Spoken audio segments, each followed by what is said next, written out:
The point I think about this was wasn't the comms around it were not particularly good. The briefing for MPs was not great. There are a number of MPs who actually have incredibly personal stories and first-hand experience of the process, and therefore were incredibly alarmed about what was being said. And, you can go back to the sort of analogy of sledgehammer and nut in terms of the sort of process and whether there was a sort of heavy-handed approach for something that perhaps is, whether it's simple to fix, I'm not convinced it is. And I think the challenge around how this is going to be navigated for those the group, there is a core group within this large number. There is a core group who are so passionate and so angry that their government, off the back of winter fuel, which, had already got all of their backs up, but off the back of that, this element that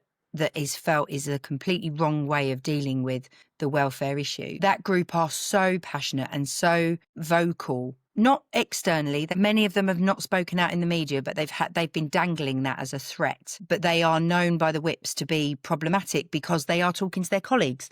Their colleagues know that they're upset, and that stuff has kind of filtered through, which is why this bigger group and this bigger concern. So that's the issue. Is it's sort of like it's sort of seeped through into people that perhaps maybe don't have a personal experience, but as MPs, they will have all had a case at least come through their books of somebody who had applied and had a problem during that process. So they've all seen it firsthand in some capacity. So therefore, to your point about could they ever get this through, they could get something through, perhaps not this, perhaps a version of, perhaps the issue of welfare needs to be, and how it's tackled needs to be looked at again.